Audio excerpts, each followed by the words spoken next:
بسم الله الرحمن الرحيم. الحمد لله رب العالمين، صلى الله وسلم وبارك على المبعوث رحمة للعالمين نبينا محمد وعلى آله وصحبه ومن اهتدى بهديه واستنى بسنته إلى يوم الدين. أما بعد، السلام عليكم ورحمة الله وبركاته, and welcome to the 57th class of the Islamic Fiqh.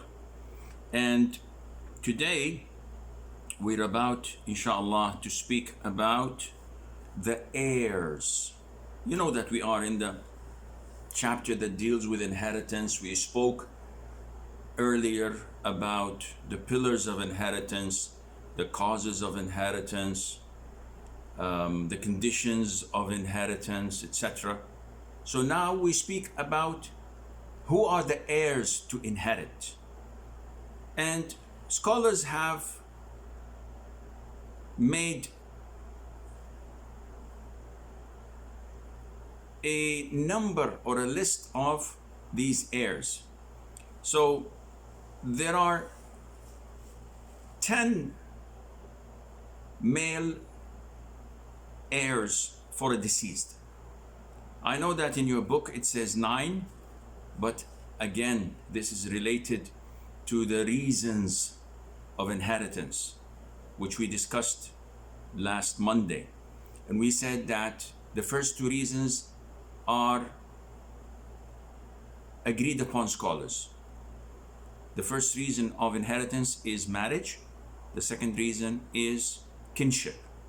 The third reason, which the vast majority of scholars say, is allegiance, al-wala. And this is related to slavery. And we spoke a lot about that, so there's no reason for me to repeat it again. You can see it in the videos if you wish again. But the Hanafi school of thought was awkward in singling the fact that a man and another person can have wala between them as a condition. So if one of them dies, the other inherits. And the majority of scholars say that this is not applicable anymore. Therefore, the author of this book did not include this person among the heirs, which we will do inshallah. So among the male heirs, there are 10. Who are they? 1, the son. Definitely any person dying, leaving heirs, among the first to inherit is his son.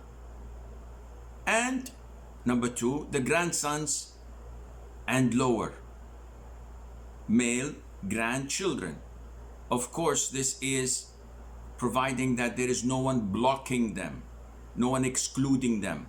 So if I die, leaving one son behind and 10 grandchildren, only the son inherits, because he is my son and he blocks all grandchildren and great grandchildren as well. But we're just talking normally. So does a grandson inherits? Yes, if he does not have any of his uncles alive, and if he is a grandson of my own son, because the grandson of my daughter from my daughter's side does not inherit either way. So the son, the grandsons and lower male grandchildren. My father is a must. If my father is dead, then my grandfather and higher male grandparents, that is from my side, my father's side. The brother, so my siblings, half a brother, meaning that we share the same father but different mothers. The nephew, so the son of my brother or half a brother, we share the same name.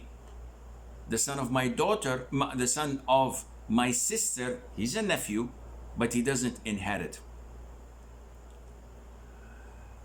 Okay, the nephew who is the son of a half brother who has a different mother. Is if the deceased has the same mother, then his nephew does not inherit. Meaning, if we share the same mother but different father, he doesn't inherit.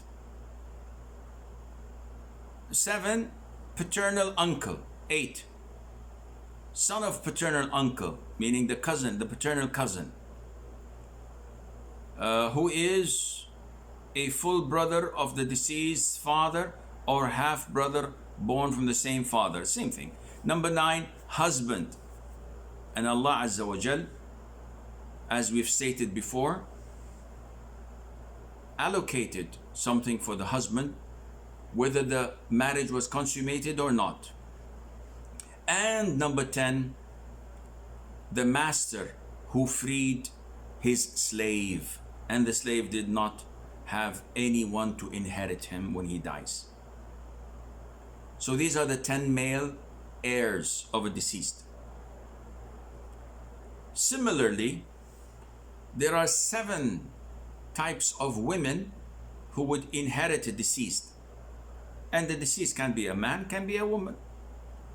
So a daughter inherits like a son, a granddaughter who is the daughter of a son, providing that there are no upper people blocking her, a mother, a grandmother, a sister or half sisters, a wife, and of course the woman who sets a slave free, and the slave does not have anyone to inherit him, then she becomes also an heir of him when he dies, or her when he dies. So these are the types of people that would inherit. And it's like swimming. You can read a book for a couple of hours about swimming, about the techniques, about the breathing method, how to lift your arm while the other one is underwater, when to raise your head to take a breath, and how many types of strokes you have to do with your feet and with your arms simultaneously. You can spend the whole day reading a book. Once you get into the water, you're gonna drown, because it requires practice. And likewise, this is all theoretical. When you don't have problems to solve, so this might be a bit ambiguous. If I tell you a man died, leaving behind a wife, a mother, a father, a son, and 3 brothers and 2 half brothers and 1 brother from his mother. They said, I don't know what to do. No, you know, when you look at this and apply it and practice, with time you'll master and perfect it, inshallah. But again, this is not a detailed course. This is just to give you a preview of what fiqh is. So after clearing this book, you would be a student of knowledge, a very first stage elementary student of knowledge, which has covered all the fiqh in a very brief and concise fashion, and is capable now to explore and to go further in new endeavors in learning his religion properly. So inshallah, you have no problem with that, none whatsoever. Now, the types of inheritance. Now, we need to know, how do people inherit? What do you mean, Sheikh? I'll tell you what I mean. There are people that inherit only through what is known as fard. What is fard, Sheikh? We mentioned that in the beginning and said that fard is a portion, designated, assigned share. This is called fard. So there are a type of heirs that only take what is prescribed for them, whether it's half, a third, whether it's quarter, a two-third, whether it's a sixth or an eighth. These are the 6 percentages. This designated or assigned shares. You don't have any other than this, 6 of them, usually. There is a 7th one, which is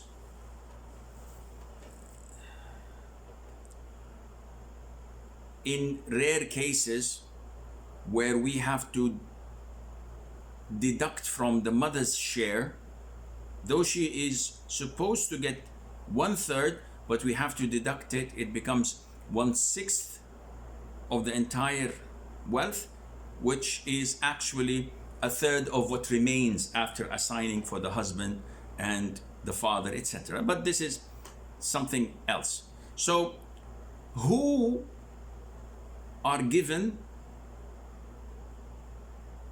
a defined share?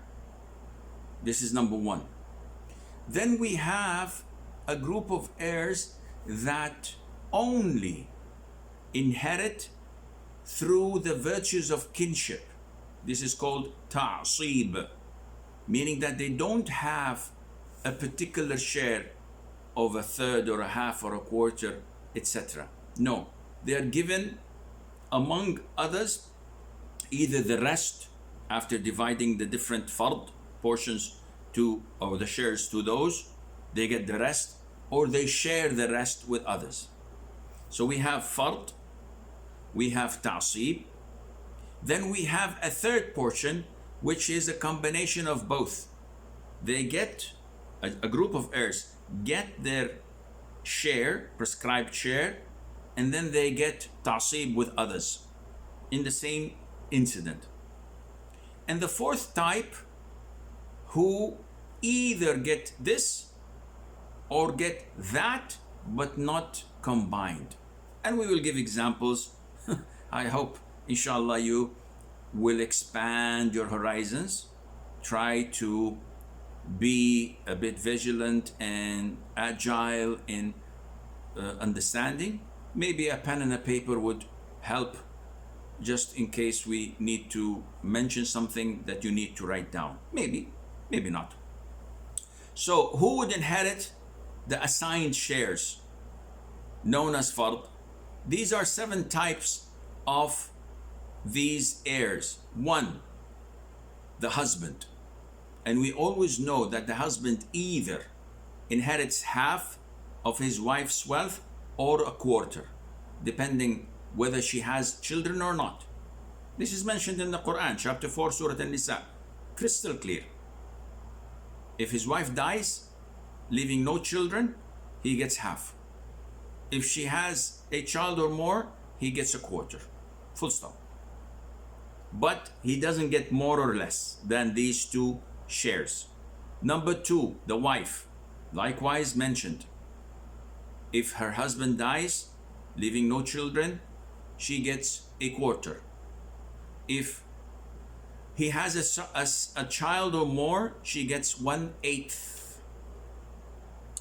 Number 3 and 4, grandmothers, paternal and maternal, providing that the mother is dead. Number 5, the actual mother. So if a person dies leaving a mother behind, she either gets 1/3 or 1/6. Nothing less, nothing more.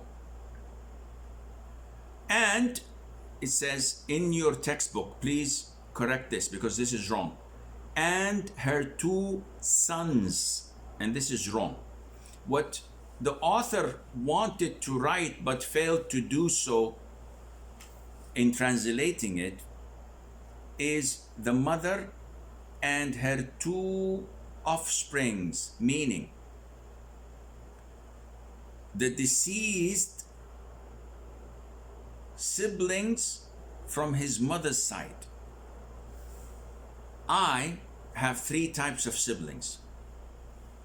One, a real brother or a sister, meaning we share the father and mother.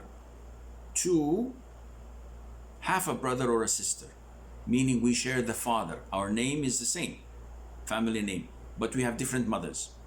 Number three are ikhwatun li brothers and sisters from the mother side only.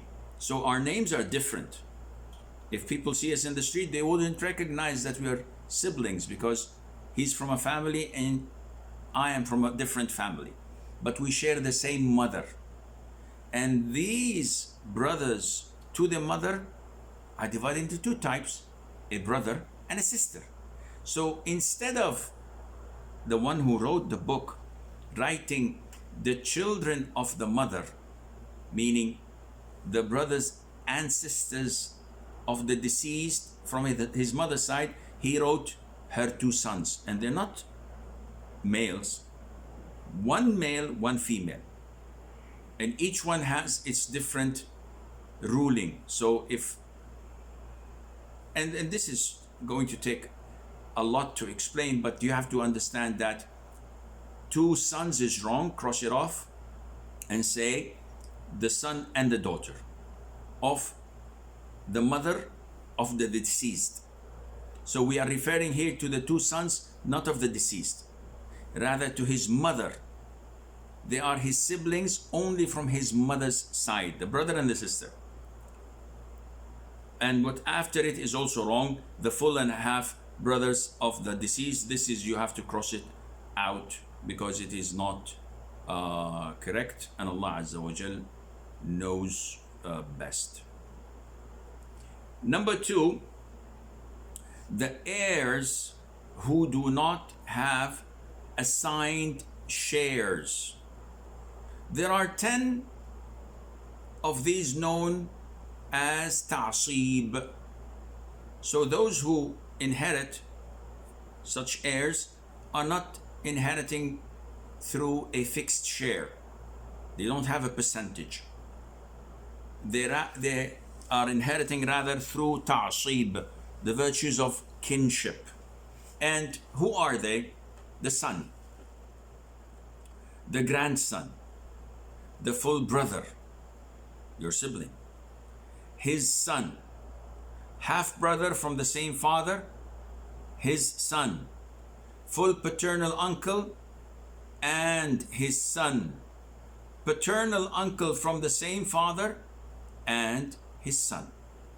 These are called asab, and their rulings also cascade when it comes to blood money. So those who are your asaba are supposed to share and pay off the blood money if you kill someone by mistake. It's their duty to contribute in paying for the blood money. And also the asaba can be the guardian of a woman in marriage. Your relatives from your mother's side can never be the guardians in marriage, as in the case of your maternal uncle. He cannot be the guardian of his niece. They don't share the same name. This is the asaba that we're talking about. Thirdly, heirs who inherit as fard, that is a fixed portion sometimes, and in one capacity, and in ta'asib, virtues of kinship, in another. So they combine both. These are the father and the grandfather. How is that done, Sheikh? I'm unable to understand. I'll give you an example. A man dies, leaving behind a mother and a father. By default in the Quran, the mother, as we've just stated, are among those who inherit through a fard. So she, because the deceased did not have any children nor siblings, she gets 1/3. And the father, through the Quran, also gets 1/3. So these are what? These are 2/3. These are assigned shares mentioned in the Quran for the father and the mother. Okay, then we have 1/3 left. 1/3 for the mother, 1/3 for the father. These are 2/3. There is 1/3 left. What to do with it?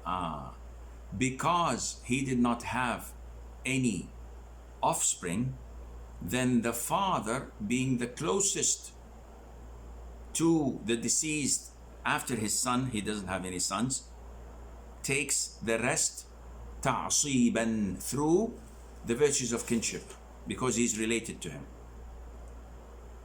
And likewise, the issue of ta'asib maybe is not very clear. Let us assume that a man dies leaving a mother, a wife, and a distant cousin. No one closer to him than this distant cousin, paternal cousin. So the mother gets 1/3, the wife gets 1/4. What about the rest? The rest of the wealth goes to that distant cousin who shares the family name. Why? They haven't seen each other for forever. They've never met. Yes, but he is his kinship. He is asaba. So everything goes to him. So this is the meaning of ta'asib, or virtues of kinship. The grandfather is the same thing. If the father was not there, then the grandfather takes everything. Now 4 are heirs who inherit. But before we go to 4, let's go to number 1. Those who inherit assigned shares. We've gone through this. Number 2, heirs who do not have assigned shares. And the first one is a son. So explain to me, how does the son thing work? Okay, a man dies, leaving one son, and a mother, and a father, and a wife. So the wife automatically takes 1/8 because the deceased had a son. And the mother and the father, both, each one gets 1/6. The same reason, because he had a son. So 1/6 and 1/6, these are 2/3. And we have a 1/8 for the wife.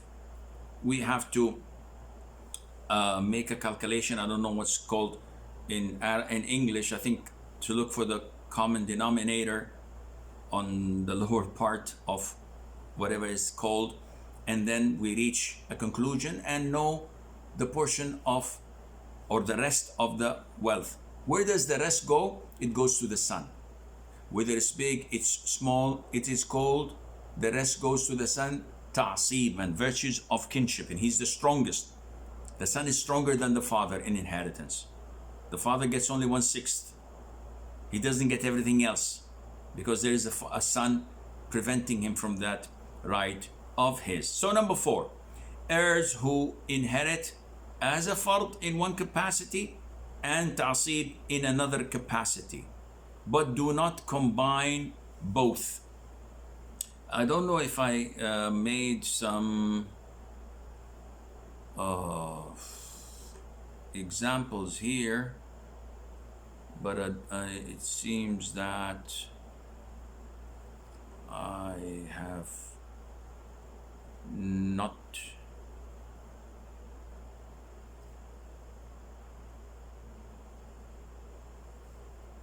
made it. I did not save it apparently, which is very smart of me. I often do this, no problem. So going back, they cannot combine both. So these are the ones who jointly inherit. In the text it says those who jointly inherit one half of the estate, except the deceased husband, and the ones who jointly inherit a share of the 2/3. This is too confusing. Who are those who can inherit both? And the scholars say that there are 4 types of heirs. 1, the daughter. 2, the daughter of the son, the granddaughter from the son's side. 3, the sister, full sister. 4, half sister, which is sharing the same father. How would these people inherit both a combination of fard and ta'asib, share and virtues of kinship? This is understood when a man dies leaving one sister and one daughter. So the daughter by default gets half. This is her share. Allah says, يوصيكم الله في أولادكم للذكر مثل حظ الأنثيين فإن كن نساء فوق 2 فلهن ثلثا ما ترك وإن كانت واحدة فلها النصف. If he leaves behind one, she gets half. So he left one daughter, she gets half. But now we have a sibling, a sister, and both the sister and the daughter are considered to be women, and the ayah says if they were 2 or more, they get 2/3. What to do? So okay, we're not going to deprive the sister. The daughter got 1/2. How to combine this with the sister so that they both get 2/3? We allocate 1/6 to the sister. So 1/6 plus the half that was prescribed for the daughter equals 2/3. Bingo. So alhamdulillah, both of them got their shares according to the Quran. But the sister also is one of those who inherit through virtues of kinship. So now the 2/3 are allocated, 1/6 for the sister, half for the daughter. What do we do with the remaining? There is no living male kinship of the deceased. Then it goes all of it back to the sister because she shares with her brother and she is asaba. And she gets both fard, 1/6, so that it completes the 2/3, and the rest of remaining wealth because of her kinship to that person. And the same thing goes with the granddaughter, and the same thing goes with the sister and the daughter, etc., as we have described. And again, most books that speak about inheritance, you will find that 1/3 of these books, maybe or more, are all problems. A woman died leaving a husband, a stepdaughter, two brothers, one brother from her mother's side, and a grandmother. So these problems make your head work, and hence you would have to, it's like calculus, it's like mathematics, and you will become good in it and you find it easy, inshallah. Right. The book says altogether there are 21 kinds of relatives, etc. Okay, that we said that there are more.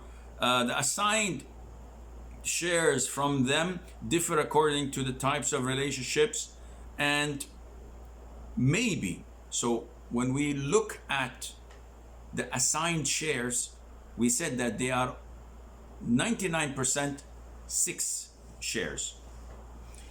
So you have the half, third, quarter, sixth, and eighth, and 2/3. So you have the half and half of it, which is quarter. And you have the 2/3 and half of it, which is 1/3. and you have the 6th and you have the 8th. These are the 6 assigned shares for the inheritance. Now, the other classification when we talk about inheritance is something that would be easier than what we have studied and heard. And how is that? It is to tell you exactly who inherits this assigned share. So for example, when we come to speak about the half, which is the biggest share, which is the second biggest share, we have 2/3 and we have half. So who inherits the half? In the book it says there are 5 kinds of heirs that may take share of 1/2. So once you program yourself and remember this, this would easily help you solve problems of inheritance in the future. So the husband, this is mentioned in plain black and white in the Quran. His wife dies leaving no children, he gets half. Who leaves no children? The deceased. So if I'm married to a woman and she's barren, or she never had children, or all of her children died in her lifetime, but I have 10 children of my own, and my wife dies, how much do I get from her wealth? Half of it. It is not my children that counts, it's the children that she gave birth to. And if they're all dead when she died, then I get half of it. Number 2, the deceased daughter, and this is only one. So if a person dies leaving a daughter behind, the first thing we do is give her half of his wealth. This is the first thing we do. Thirdly, the deceased son's daughter, when she's the only heir. So a man dies leaving no children behind. So all of his sons and daughters are dead, but he has a lone, a single and only granddaughter, which is not from his daughters, rather from his son. So she's the daughter of his son, carrying his name. She's the only heir. She gets half. Number 4, the deceased full brother, when he has no siblings to share with him, and the deceased has neither offspring nor parents nor grandparents. So this is the full brothers getting half of the siblings, but we have to also look into this to see where the other half is going to be allocated, because usually if he's the only one who's inheriting, he will get everything, so whether it's half or not. So, but again, and fifthly, the deceased half sister born to his father when she has no siblings to inherit with her, and the deceased has neither offspring nor parents or grandparents nor a full brother or a full sister. So this is what makes it easier for you to comprehend a little bit more before going into solving problems of such.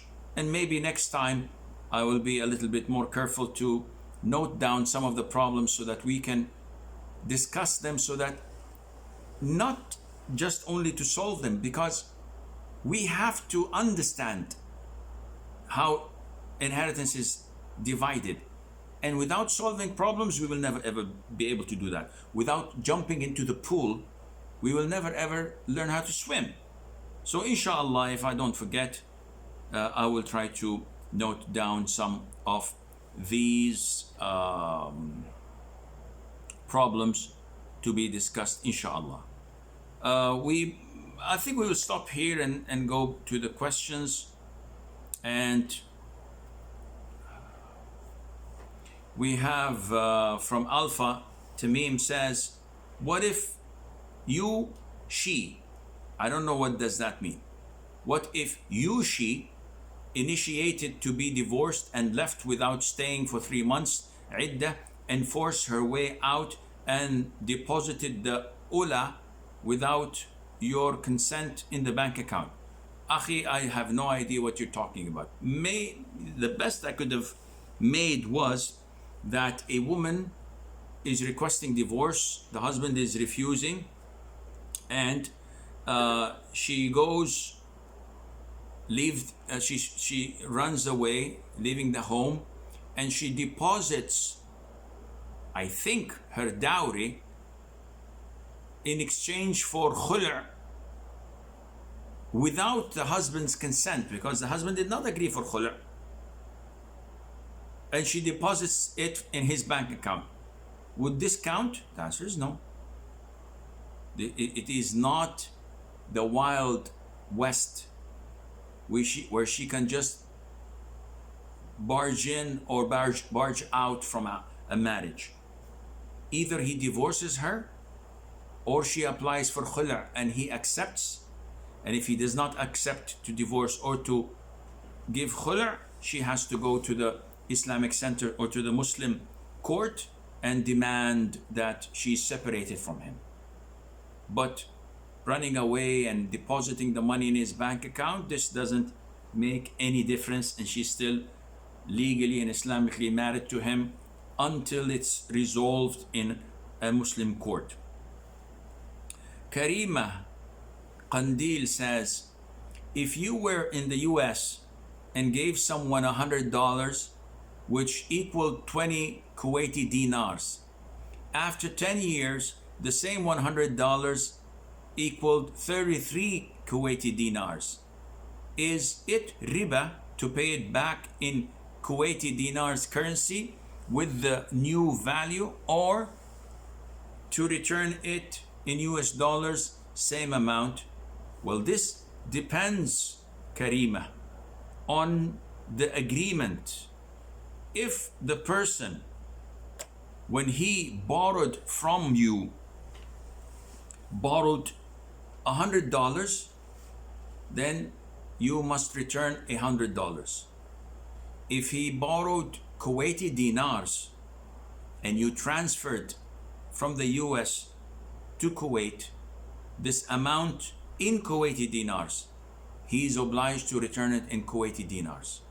So if I'm in Kuwait City and you are in Washington, D.C., and I give you a call and said, Karima, I need 20 Kuwaiti dinars. She says, okay, I'm going to transfer it to you now. After 10 years, when I return the money, I have to return it in Kuwaiti dinars. But of course, due to the fact that you're in the States, I have to transfer it to you in dollars. I have to transfer it with the rate of today, which is equivalent to maybe $70 or $60. But I cannot transfer it to you in a different currency, because this is what I borrowed from you, Kuwaiti dinars. If I called you, I'm in Kuwait City, and I said I need $100 ASAP. So you sent to me $100, they transferred it into 20 KD. When you ask me back this money, I'll send it to you in dollars, which is 30 KD, 33 KD, because I have to give you $100 that I borrowed from you. So I hope this answers your question. Faisal says, what happens to the miscarriage of 6 weeks to 8 weeks? Will they go to Jannah? Will the children go to Jannah? 6 multiplied by 7 days is 42. So 42 days, 50 days pregnancies, 70 days pregnancies, 110 days pregnancies. These are all a piece of meat that has no soul in it, and hence they will not be in Jannah. The soul is breathed in the fetus when it is 120 days old, 4 months. This is when the soul is breathed in. And this, if a woman miscarriages such a fetus that the soul has already been breathed in, this is what will go to Jannah, and this is what will intercede for its parents on the Day of Judgment. Yasser says, will my qurbani be acceptable if I only sacrifice one goat from my family? Can I do qurbani on behalf of the Prophet ﷺ? You see, when we ask questions, we try to be careful in how we write them. When you say, will my qurbani be acceptable if I only sacrifice one goat from my family? This gives me the inclination to think that your family are made of goats. You should have said, I only sacrifice one goat on behalf of my family or for my family. But I know English is not our first language, you and I, so we tend to make so many funny mistakes. I made one of the most serious, funniest mistakes ever when they've suspended my Twitter account when I was asked, is it permissible to eat McDonald's and KFC in the West? And I said, the slaughtering of, I didn't say that, I even said slaughtering of Jews and Christians is permissible. Now, I'm talking from an Islamic background, which any Muslim would understand that I was referring to the slaughtering of a Jew person to an animal, or a Christian person. The slaughtering of an animal is halal for the Muslims to consume. But they understood it differently because of my failure in explaining myself. So we have to be really careful. They thought that I meant that slaughtering Jews and Christians, people, to slaughter them as people is permissible. Though the question is clear, they're asking about eating McDonald's and KFC.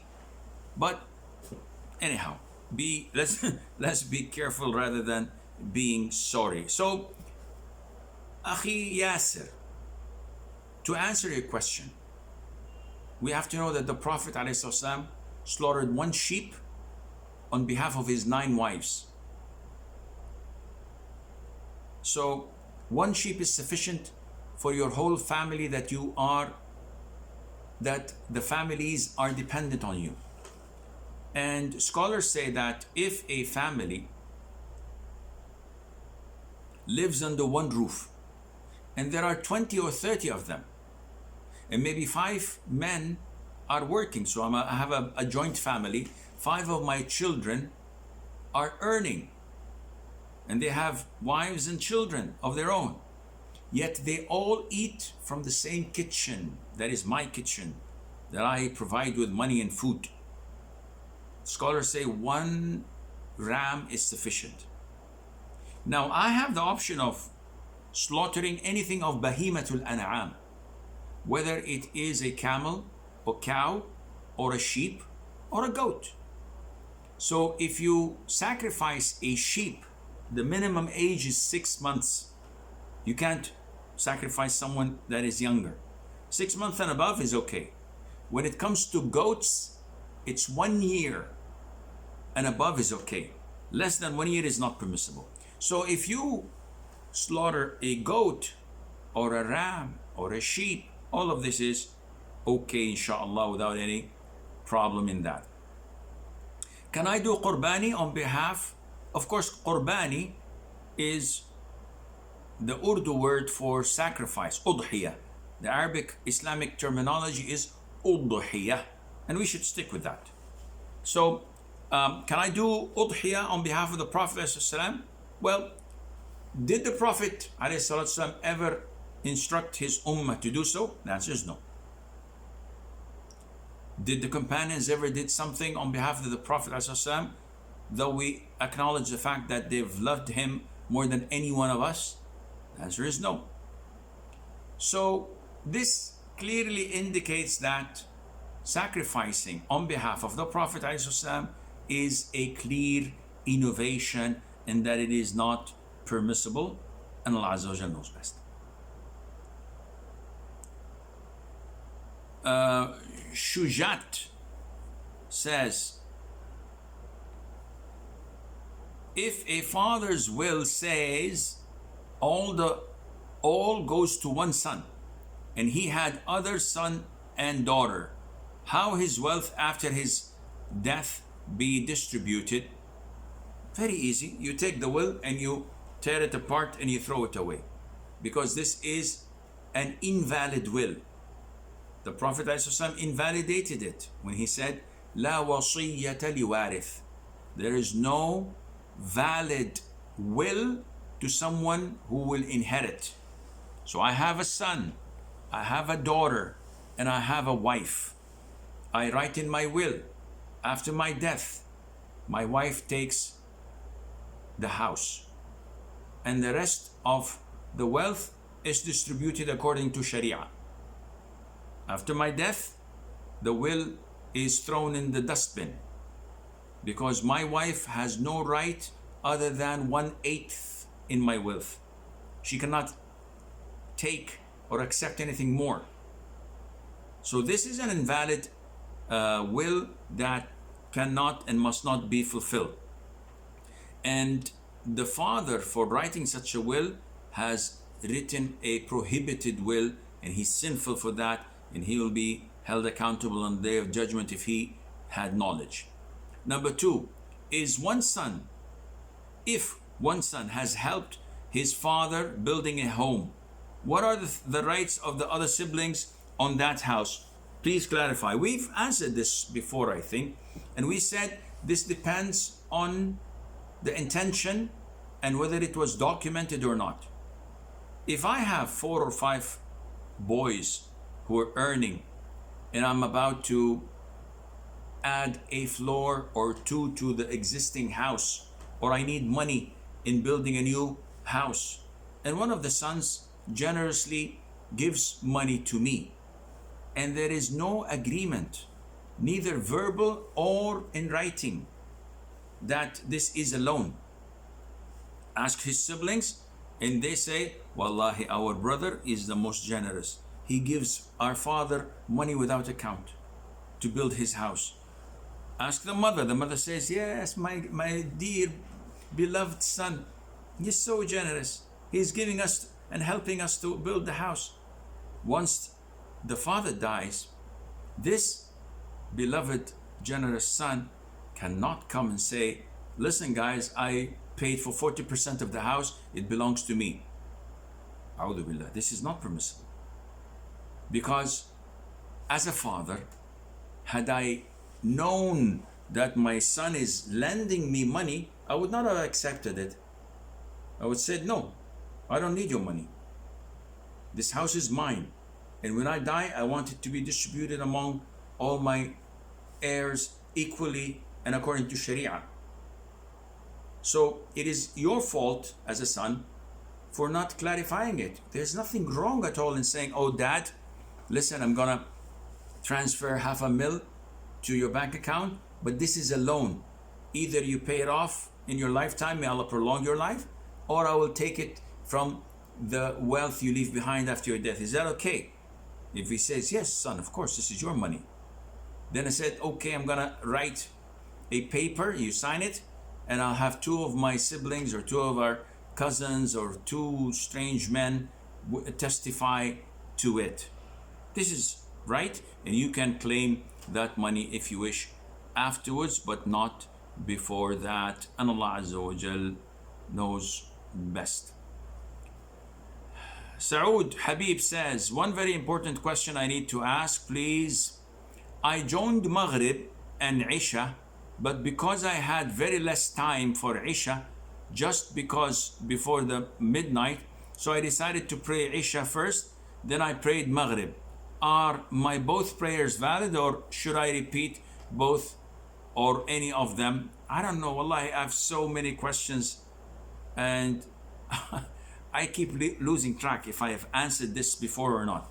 But this is the responsibility of the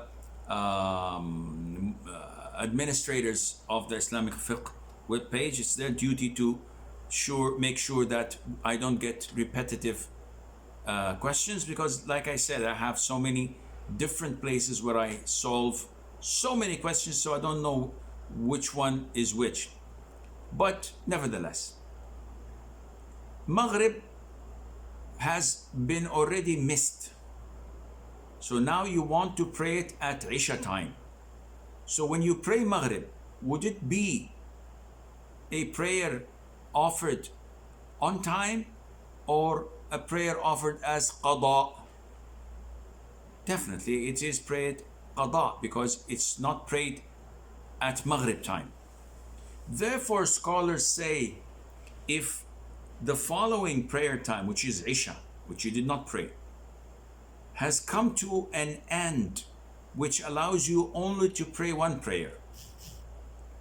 If you prayed Maghrib, then the time of Isha would expire and you would pray Isha qada as well. So you prayed both Maghrib and Isha as qada. And this is not right. So scholars say you have to pray the prayer of the present time if it's going to expire, so that you would have prayed it on time. So you pray Isha first, and afterwards you pray Maghrib. And Maghrib both ways is qada, and it's not being offered on time, and Allah knows best. Idris says, is it permissible to buy a car with zero financing, especially if I have enough to pay it back immediately if I were to die? Again, I'm not sure if this is a repeated question or I've answered this on Huda or Zat TV. Anyhow, when you say that they are giving you the car with zero financing, meaning that you are paying it in installments. I think they call it EMI or something like that. And it's zero financing. If the statement is 100% true, then the answer is yes, this is permissible. However, there's always a catch. In the West, they would never ever give you something on zero financing. Yes, it's true. They're selling you this beautiful Corvette C8 Stingray 2020 model, beautiful car, and they're selling it to you for $80,000 on installments over the period of 3 years time. Zero interest. Wow, what a catch, man. Get me one. But people don't ask and don't read between the lines and the fine print. What happens if I'm unable to pay it within the 3 years period? If you're 1 month late, we're gonna charge you 5% for your delay. Whoops. So you mean that the 3 years are 0% interest, but anything that exceeds that, it becomes riba based? And this is, yep. In this case, this is haram. Even if you have money to pay it once you die, then pay it cash. Why pay it in installments? This is totally prohibited. It's like credit cards, Visa credit card. You have a limit of $10,000. Wow, that's great. So I go shopping for $10,000. Do I have to pay any interest? No. You have a grace period of 40 days. You can pay these $10,000 any day of these 40 days without a single dime extra. Wow, this is great. But what happens if I fail to do that on the 40 days and I paid on the 45th day? So 1 day late, said we will take 7% interest and it will be added to you. This is riba. Say, yep. So this is totally haram, and it is not permissible for us to indulge in such transactions, and Allah knows best. Ma'ruf Makki says, please assist me to understand the ayah on 24 of Surah Al-Anfal, as in the translation I found that Allah says He stays invisibly between human and their minds. No, I don't know. First of all, I don't like interpreting verses of the Quran without proper knowledge and without going back to the tafsir books. So this is definitely not a good thing, and I ask you and urge you not to ask me questions about the Quran and the tafsir. It's not something you can shoot from the hip. But this ayah, I just happened to look at it, and it says that Allah says in the Quran, وَاعْلَمُوا أَنَّ اللَّهَ يَحُولُ بَيْنَ الْمَرْءِ وَقَلْبِهِ. Allah says in the beginning, O you who believe, respond to Allah and to His Messenger when they call you, or when the Prophet ﷺ calls you to what gives you life, to what revives you. And this ayah, it was said that the Prophet ﷺ once saw a man praying, and he called him, and the man was praying. So the Prophet read this ayah and told him, why did you not respond to the Allah and to the Messenger of Allah Azza wa Jal when he called you to what revives you? So the man explained to the Prophet that I didn't do that purposely. I was praying, so I was waiting to finish my prayer. And Allah gives a serious, strong warning afterwards and says, وَاعْلَمُوا أَنَّ اللَّهَ يَحُولُ بَيْنَ الْمَرْءِ وَقَلْبِهِ. So if you do not respond to Allah and to the call of His Messenger, then be aware that Allah stands between a man and his heart, meaning that Allah Azza wa Jal would prevent Iman from entering your heart as a punishment for not responding to Allah and to His Messenger sallallahu alaihi wasallam. So there's nothing invisible in it. There's nothing referring to mind. It is telling you that when you fail to respond and to comply with the deen, Allah will punish you so that you won't be able to understand or comprehend the deen any longer, and this would prevent you from becoming a true, sincere and practicing believer, and Allah Azza wa Jal knows best. So the final question is from Mahmoud Aisha. He says, I'd like to ask if it is permissible to write the will to give my house to my daughter if my son is not responsible person at this moment. I am a widow and I have non-Muslim relatives, and I believe my daughter, she will divide after selling the house portions according to the Sharia to her brother and sister, but I'm afraid my son will make or do wrong decisions suitable only for him. No, the answer is this is not applicable. Such a will is invalid. But if you are interested in saving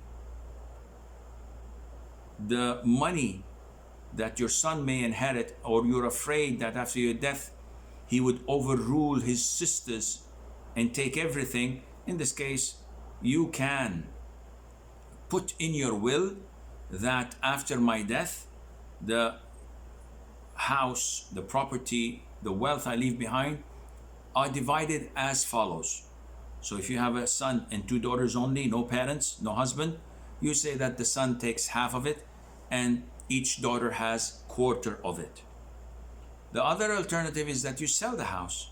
You give your daughters their share as a gift, not as inheritance. So if you have two daughters and one son, you give your daughter 1/3, the second daughter 1/3, and you keep 1/3 of your son in a bank account until in his name maybe, or in a fixed deposit box in an Islamic bank or whatever, in his name, so that he can only catch this after your death. This is also a possibility and Allah Azza wa Jal knows best. This is all the time we have until we meet, inshallah, next Monday. I leave you fi amanillah. Wassalamu alaikum wa rahmatullahi wa barakatuh.